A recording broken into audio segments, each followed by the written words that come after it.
Hello friends, स्वागत है आपका आपके अपने YouTube channel S Kumar gardening में। इस चैनल पे आपको फ्रूट, फ्लावर और वेजिटेबल की ग्रो केयर एंड ग्राफ्टिंग के अपडेट लगभग रोज़ाना मिलते हैं। तो वीडियो यदि पसंद आए तो लाइक करिएगा, चैनल को ज़्यादा से ज़्यादा सब्सक्राइब करिएगा ताकि अपडेट रहें गार्डनिंग व बागवानी की नई नई जानकारियों के साथ। तो इस बार वेजिटेबल्स के साथ कुछ नयापन करने की हमने सोची है। और ये देखिए, जो सीडलिंग्स हैं इसमें ज़्यादा से ज़्यादा ग्राफ्टेड वेजिटेबल्स की सीडलिंग है, जिसमें करेले, लौकी और खीरे, तुरई इत्यादि की सीडलिंग्स शामिल हैं। तो आज हम इनको ट्रांसप्लांट करने जा रहे हैं अपने बैकयार्ड गार्डन या किचन गार्डन में। तो उसी की जानकारी आपके साथ शेयर करेंगे। नयापन मैंने इसलिए कहा कि इस बार हम कुछ नयापन इसलिए कर रहे हैं क्योंकि इसके पहले हमने टमाटर के पौधे की ग्राफ्टिंग की थी, और चूँकि हमारे क्षेत्र में अभी वेजिटेबल प्लांट में ग्राफ्टिंग पौधों का प्रचलन बिल्कुल भी नहीं है, और यह प्रयोग मैंने पहली बार किया। और यह पौधे बाहर से नहीं मंगाए गए हैं, इन्हें घर पे ही ग्राफ्ट किया गया है, और उनका फ्रूटिंग फ्लावरिंग का अपडेट मैं टाइम टू टाइम आपके साथ शेयर करता रहता हूँ। देखिए, टमाटर के पौधों में अच्छी फ्रूटिंग चल रही है। ये सभी कुछ इसमें ग्राफ्टेड प्लांट्स हैं जिनका अपडेट मैं टाइम टू टाइम आपके साथ साझा करता रहता हूँ। तो अभी हम बेल वाली सब्जियों की सीडलिंग अपने किचन गार्डन में शिफ्ट करने जा रहे हैं, तो उसी की जानकारी आपके साथ शेयर कर रहे हैं। तो देखिए, करेले के पौधे हैं और सभी का ग्राफ्टिंग से हीलिंग, हार्डनिंग का सभी का अपडेट मैंने आपके साथ शेयर किया है। यदि आपने नहीं देखा है तो लिंक मैं सभी का डिस्क्रिप्शन बॉक्स में दे दूंगा, आप वहां जाके क्रमशः इन्हें देख सकते हैं। तो इनकी ट्रांसप्लांट के समय हमें किस प्रकार देखभाल करनी है उसके विषय में बात करेंगे कि जब ग्राफ्टेड वेजिटेबल प्लांट को हम बेड बना के या खेत में या पॉट में जहाँ भी हम लगाएं, तो उसको लगाते समय हमें किन बातों का ध्यान रखना चाहिए। तो आज का यह वीडियो हमारा इसी टॉपिक पे होने वाला है। तो देखिए, ये सभी करेले के पौधे, 4 पौधे 5 किए थे मैंने, तो जिसमें से 4 सक्सेस रहे, और चारों को आज हम ट्रांसप्लांट करेंगे। और सभी पौधे, चाहे वो करेला हो, खीरा हो, तुरई हो, लौकी हो, हम ग्राफ्टेड और नॉन ग्राफ्टेड दोनों पौधे लगाएंगे और उनका फ्रूटिंग का अपडेट आपके साथ टाइम टू टाइम शेयर करेंगे। तो देखिए, जो भी पौधे जहां लगाने हैं उनको उनके निर्धारित स्थान पे रख दिया गया है। अब खाद वगैरह मिला के थोड़ा, और हम इनको इनके निर्धारित स्थान पे शिफ्ट करेंगे। तो आइए इस प्रोसेस को शुरू कर लेते हैं। तो इसके लिए देखिए, चूँकि निदाई गुड़ाई करके गोबर खाद मिला के इस मिट्टी को अच्छे से पहले से बना लिया गया है, मगर जहाँ पर हम जिन गड्ढों में यहाँ निर्धारित स्थान जो है इनका, वहाँ पर हम थोड़ी सी मात्रा में, देखिए साफ का फंगीसाइड पाउडर है, ताकि हमारे पौधे भूमिगत बीमारियों से बहुत हद तक सुरक्षित रहें। तो थोड़ी सी मात्रा में ज़मीन पे ना डाल के, और इसे हम ये काउडंग कंपोस्ट है, 2 साल पुरानी गाय की सड़ी हुई खाद, गोबर की सड़ी हुई खाद है, और इसी में मिला के और अपने गड्ढों में जहाँ पे हमें इन सीडलिंग्स को ट्रांसफ़र करना है वहाँ पे इनको थोड़ा डाल के और मिट्टी के साथ मिक्स कर देंगे। और अपनी सीडलिंग्स क्रमशः, उसमें करेले भी शामिल हैं, खीरे भी शामिल हैं, और लौकी के पौधे शामिल हैं, और तुरई के पौधे शामिल हैं। इनमें ग्राफ्टेड और नॉन ग्राफ्टेड प्लांट दोनों शामिल हैं। तो अभी हम सबसे पहले ग्राफ्टेड करेले की सीडलिंग ट्रांसफ़र कर रहे हैं। तो 2 पौधे मैं इस जगह पे लगाऊंगा। तो देखिए, इसे किस प्रकार लगाना है आपको। तो देखिए, मिट्टी को बिल्कुल भुरभुरा बना लिया है हमने, और अब इनको थोड़ा सा स्थान बना के और इन पौधों को ज़मीन में हल्का हल्का दबा देंगे। तो सभी प्लांट्स के साथ हम यही करेंगे। और नयापन इसलिए कहा क्योंकि जैसा कि ज़्यादा से ज़्यादा हम वेजिटेबल प्लांट सीड से ग्रो कर लेते हैं, और देखने को ज़्यादा से ज़्यादा ये मिलता है कि वेजिटेबल प्लांट जो ग्राफ्टेड होते हैं उनमें प्रोडक्शन ज़्यादा मिलता है। तो उसी प्रोडक्शन का अनुमान लेने के लिए मैंने इस साल ग्राफ्टेड वेजिटेबल प्लांट लगाने का प्लान किया था, और इसीलिए इन सभी पौधों की ग्राफ्टिंग हमने अपने घर पे स्वयं की है। आप भी चाहें तो इस प्रकार कर सकते हैं, और किस प्रकार करना है उन सभी का वीडियो मेरे चैनल पे है, आप वहाँ पे जाके देख सकते हैं। लिंक सभी ग्राफ्टिंग का मैं डिस्क्रिप्शन बॉक्स में दे दूँगा। आप वहाँ पे जाके जिस भी वेजिटेबल प्लांट की ग्राफ्टिंग आप देखना चाहते हो आसानी से देख सकते हैं। तो देखिए, हल्का हल्का गड्ढा बना के, और करेले के जैसे 4 पौधे थे, तो 2-2 पौधे मैं प्रत्येक निर्धारित स्थान पे लगा रहा हूँ। देखिए, अभी इन पे ज़्यादा ग्रोथ इसलिए नहीं हुई क्योंकि ये छोटे-छोटे डिस्पोजल ग्लासेस में लगे हुए थे, और जैसे ही हम इन्हें ज़मीन पे ट्रांसफ़र करेंगे, ये अपनी ग्रोथ पे आ जाएंगे। ग्राफ्टेड वेजिटेबल प्लांट को लगाते समय यह ध्यान देना चाहिए, चाहे वो फ्रूटिंग प्लांट हो, फ्लावरिंग प्लांट हो, उसका ग्राफ्टेड पोर्शन जो है वो मिट्टी के नीचे नहीं दबना चाहिए। इस चीज़ का ध्यान दे के ही हमें अपने फलों, सब्जियों, सभी प्रकार के ग्राफ्टेड प्लांट्स को ट्रांसफ़र करना चाहिए। तो इस चीज़ का ध्यान सदैव रखना चाहिए कि जो भी ग्राफ्टेड वेजिटेबल प्लांट या फ्रूटिंग प्लांट हम ट्रांसफ़र कर रहे हैं पॉट में या ज़मीन पे, तो उनका ग्राफ्टेड पोर्शन जो है वो मिट्टी के नीचे ना दबे, इस चीज़ का ध्यान रखना चाहिए। क्योंकि यदि मिट्टी के संपर्क में वह ग्राफ्टेड पोर्शन आ जाता है, तो कभी-कभी वहाँ से फंगस वगैरह का अटैक हो सकता है या रूट डेवलपमेंट हो सकता है उसमें, तो फिर ग्राफ्टिंग करने या ना करने का कोई ज़्यादा रोल नहीं रह जाता, इसलिए मैंने ऐसा कहा। तो जो भी पौधे हमें लगाने हैं उन सभी का स्थान पहले से निर्धारित कर लिया गया है। तो देखिए, अब यहाँ पे हमें लौकी की, देखिए, टंग स्प्लिट ग्राफ्टिंग के माध्यम से ग्राफ्ट किया गया था यह पौधा, और 2 साइड स्प्लिट ग्राफ्टिंग, तो 3 पौधे लौकी के हैं जो ग्राफ्टेड हैं। इनमें 4 से 5 पौधे मैंने इसके भी ग्राफ्ट किए थे, लेकिन 3 ही सक्सेस हो पाए, क्योंकि जहाँ ग्राफ्टेड वेजिटेबल प्लांट की ग्राफ्टिंग की जाती है वह एक नपा-तुला कंट्रोल्ड वातावरण होता है। पॉली हाउस के अंदर यह सारी प्रक्रिया की जाती है, और यह जो ग्राफ्टिंग की है ये हमने बिल्कुल साधारण तरीके से की है, तो ज़्यादा सक्सेस रेट नहीं मिला। फिर भी जो पौधे हमारे सक्सेस रेट मिला है वो भी 70% 80% से कम नहीं है। तो यदि आप भी चाहें तो वेजिटेबल प्लांट की ग्राफ्टिंग आसानी से घर पे कर सकते हैं।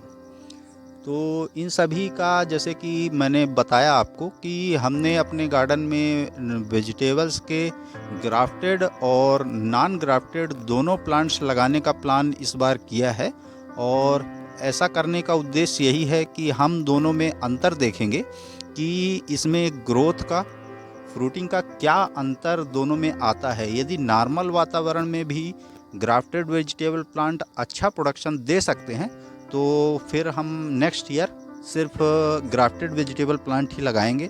जो कि जैसे कि मैंने आपको अभी दिखाया कि टमाटर के पौधे जो कि घर पे ग्राफ्ट किए गए थे, और वो जंगली टमाटर, यानी जो छोटी वाले टमाटर के पौधे होते हैं, उनका रूट सिस्टम ज़्यादा विस्तृत होता है, और उन पौधों पे हमने अपने हाइब्रिड टमाटर की ग्राफ्टिंग की, जो कि अच्छे से ग्रोथ कर रही है।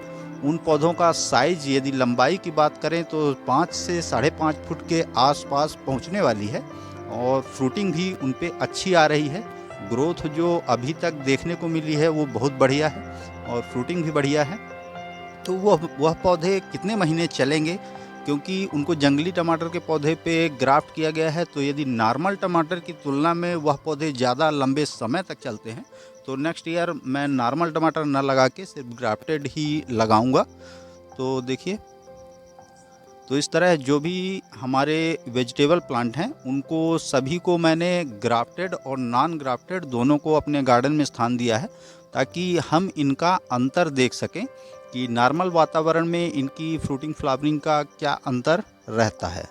तो देखिए, ये नॉन ग्राफ्टेड लौकी के पौधे हैं, और जो कि छोटे से ग्रो बैग में लगे हुए थे। अब जैसे ही ये ज़मीन पे ट्रांसफ़र होंगे, क्योंकि अभी ये सीमित स्थान था इनका, और ज़्यादा इनको भोजन वगैरह नहीं मिल पा रहा था, और अब यह पौधे जब ज़मीन में शिफ्ट किए गए हैं, तो ये इनकी रूट्स ज़्यादा डेवलप होंगी, और यह मिट्टी से अच्छी तरह से पोषण ले पाएंगे, और इनका बढ़वार इनमें बहुत जल्दी अब होने लगेगी, और फ्रूटिंग भी इनमें बहुत जल्दी होगी, क्योंकि लगभग 1 महीने से ज़्यादा का समय इनके उगने में लग गया है। उगने का मतलब ये है कि ग्राफ्टिंग किया और ग्राफ्टिंग करने के बाद उनकी हीलिंग की, हार्डनिंग की, तो इसमें लगभग 1 से 40 से 45 दिन का समय इन पौधों की एज, यदि एज की बात करें तो हो चुकी है और जल्दी ही यह पौधे फ्रूटिंग पे आएंगे और उनका भी अपडेट मैं आपके साथ टाइम टू टाइम शेयर करता रहूँगा। तो देखिए, करेले के पौधे ग्राफ्टेड और नॉन ग्राफ्टेड हमारे दोनों ट्रांसफ़र हो चुके हैं और अब हम खीरे के पौधे ट्रांसफ़र करेंगे। तो खीरे के पौधे मैंने 6 किए थे, जिसमें से 4 सक्सेस हुए हैं और उनको हम आज ट्रांसफ़र कर रहे हैं। देखिए, ये पौधे हैं और इनकी अभी ग्राफ्टिंग क्लिप भी मैंने कुछ पौधों की रिमूव नहीं की है, तो आइए रिमूव कर लेते हैं और फिर इनको हम ज़मीन पे बनाए गए स्थान, जो इनका बेड है, वहाँ पर ट्रांसफ़र कर रहे हैं। इस चीज़ का ध्यान रखें कि मिट्टी में यदि गोबर खाद आपने मिला रखी है पहले से, तो फंगीसाइड पाउडर थोड़ा-सा पौधों के नज़दीक यदि आप डाल देते हैं, तो वो एक सुरक्षा कवच हो जाता है, जो कि आपके पौधों को भूमिगत बीमारियों से बहुत हद तक सुरक्षित कर देता है। तो देखिए, इनकी ग्राफ्टिंग क्लिप जो लगी हुई है, ग्राफ्टिंग के समय हमने इनको लगाया था, तो इनको हम रिमूव कर देते हैं और इनको पॉलीबैग से निकाल के, ये डिस्पोजल ग्लास से निकाल के और इनके निर्धारित स्थान पे अब हम शिफ्ट करेंगे। तो 4 पौधे मेरे पास ग्राफ्टेड ये खीरे के पौधे हैं कुकुम्बर के, और इनको अब हम चारों को एक ही जगह पे लगा रहे हैं और इसके साथ में ही हम नॉन ग्राफ्टेड जो खीरे के पौधे हैं उनको भी लगाएंगे और दोनों में ग्रोथ और फ्रूटिंग का अंतर टाइम टू टाइम देखेंगे कि आखिर नॉर्मल वातावरण में भी यदि ग्राफ्टेड वेजिटेबल प्लांट अच्छा प्रोडक्शन देते हैं, तो सजेस्ट करूंगा कि आप भी ऐसा करें। चाहे आप टेरेस गार्डनिंग करते हो तो भी उसमें आपको प्रोडक्शन यदि बढ़िया मुझे मिलता है, तो आपको भी मैं इस चीज़ का सजेस्ट करूंगा। तो देखिए, जो भी पौधे जिस निर्धारित स्थान पे हमें लगाने हैं, वहाँ सभी वेजिटेबल्स प्लांट, इस बार तो, अभी पिछले साल तो मैंने छप्पन कद्दू भी लगाया था और उसमें भी बढ़िया फ्रूटिंग हुई थी। इस बार उसके बीज अवेलेबल ना हो पाने के कारण मैंने नहीं लगाए। देखिए, नॉन ग्राफ्टेड खीरे के पौधे हैं और इनको भी इनके बनाए स्थान पे, निर्धारित बेड पे हम ट्रांसफ़र कर रहे हैं। और मिट्टी की गुड़ाई मैंने जब की थी इसकी, तो अच्छे से इसमें गोबर खाद वगैरह मिला के और फिर गुड़ाई की थी। अब निर्धारित स्थान पे जहाँ पे हमें अपनी सीडलिंग ट्रांसफ़र करनी है, वहाँ पे भी गोबर खाद में थोड़ी सी मात्रा में फंगीसाइड पाउडर मिला के और हम इन पौधों को ट्रांसफ़र कर रहे हैं। देखिए, तुरई के कुछ पौधे हैं, तो यदि आप ग्राफ्टिंग ना भी कर पाएँ, तो वेजिटेबल सीडलिंग यदि पहले से तैयार कर लें। देखिए, ये करीबन 25 दिन की सीडलिंग है और कितना बढ़िया रूट बॉल इनका बना हुआ है। तो ये जल्दी ही, चूँकि अब ज़मीन पे लगाएंगे तो ये जल्दी से ग्रोथ में आएंगे और फ्रूटिंग फ्लावरिंग करेंगे। तो यदि आप ग्राफ्टिंग ना भी कर पाएँ, तो सीडलिंग यदि आप फास्ट पहले से तैयार करके रखें, जैसे कि आपका जगह जब खाली होने वाला लगे कि 20 से 25 दिन बाद हमें यहाँ पे ये सब वेजिटेबल्स लगानी है, तो सीडलिंग उसकी पहले से तैयार कर लें, तो उससे प्रोडक्शन जल्दी मिलने लगता है। तो देखिए, जैसे मैंने कहा कि ये 20 से 22 दिन की सीडलिंग हो चुकी हैं, तो यदि अभी हम यहाँ पे इसके बीज बोते, तो इतनी बड़ी सीडलिंग होने में कम से कम 20 से 25 दिन में लगता, फिर उसके बाद फिर हमें इनमें ग्रोथ आती, फिर प्रोडक्शन मिलता। तो इनसे अब जल्दी इन पे ग्रोथ आएगी, क्योंकि इनका रूट सिस्टम जो है वो अच्छे से डेवलप हो चुका है। इसी तरह हम तुरई के भी पौधे जो हमें ट्रांसफ़र करने हैं, और तुरई के जो ग्राफ्टेड प्लांट हैं, उनका हार्डनिंग टाइम अभी पूरा नहीं हुआ है। जब उनका हार्डनिंग टाइम पूरा हो जाएगा, तो उन्हें भी हम उनके निर्धारित स्थान पे शिफ्ट करेंगे। अभी जो नॉन ग्राफ्टेड तुरई के पौधे हैं, उनको हम 4 से 5 पौधे एक बेड पे ट्रांसफ़र कर रहे हैं। और जो तुरई की ग्राफ्टिंग मैंने की थी, उनका जैसा कि मैंने कहा, हार्डनिंग टाइम अभी पूरा नहीं हुआ है। हार्डनिंग टाइम जैसे ही पूरा होगा, तो उनको भी मैं उनके निर्धारित बेड पे ट्रांसफ़र कर दूंगा।